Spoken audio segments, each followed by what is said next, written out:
লাশ নিয়ে আসার মাত্রই আগে দাবি করতেছে যে আগে সম্পত্তি লিখে দেন লাগবো।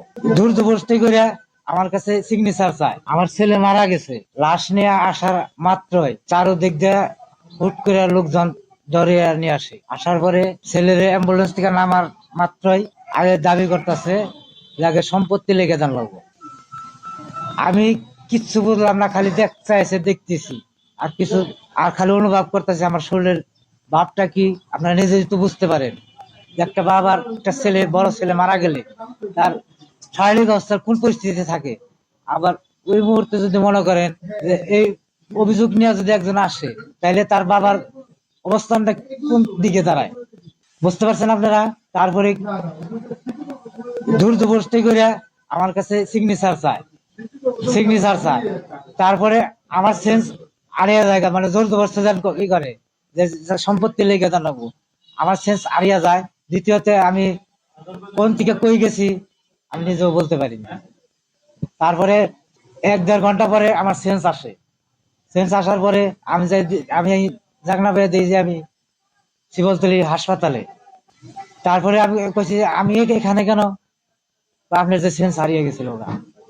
তার পরিপ্রেক্ষিতে এগুলো লিখছে যে ছেলে আহ, জামাই নিয়ে পলাইছে, শ্বশুরে নিয়ে জামাইয়ে পলাইছে, এই পরিপ্রেক্ষিতে এগুলো লিখছে।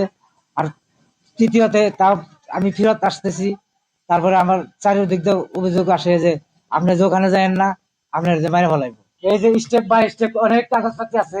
নেহরু সায়েন্স ইনস্টিটিউট প্রথমে আমার ছেলে অসুখের কথা শুই না, ক্যান্সারের অবস্থা, মাথার ব্রেন টিউমারের কথা শুই না, দৌড় বেড়ে গেছি শিক্ষা। আমার ছেলে বিয়ে করে নেই, আমার এই 2-3-4 মাস আমার লগে ছিল।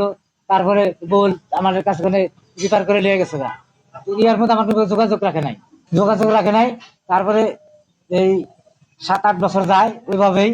তারপরে মনে করেন হঠাৎ করে খবর আহে এই যে বাচ্চা আমার লোকে বিরোধ করতেছে, সেই ভাবতে যাই খবর কইছে না ওর যে এই পরিস্থিতি। আমি তো শিক্ষার তো পড়ে গেছি পরে আমার একটা আছে, এই বাইরে আছে ওখানে, যেটা সে কাছে ফোন দিলাম যে আপা এই পরিস্থিতি আমার ছেলে, আপনি তাড়াতাড়ি গাড়ি নিয়ে আসেন, কারণ আমার তো আর কেউ নাই এই দেখার মতো।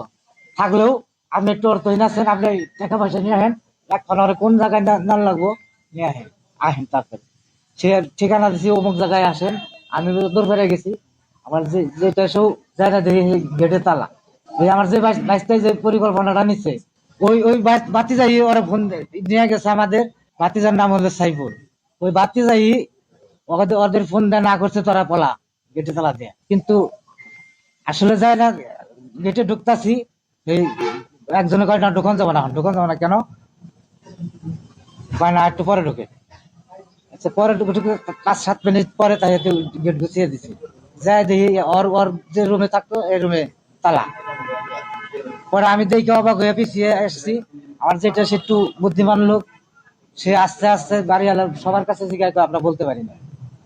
সে আস্তে আস্তে যায় না অনেক দূরে, মনে করেন যে অঙ্ক 10 বিঘা বিঘা জায়গা ফাঁকে যায় না, একটা ঘূর্ণি পার হয়ে কেদা পার হয়ে যায় না, এক কাঠ বাগানের আড়ালে বম করে ঝোপের আড়ালে যা বসে রয়েছে।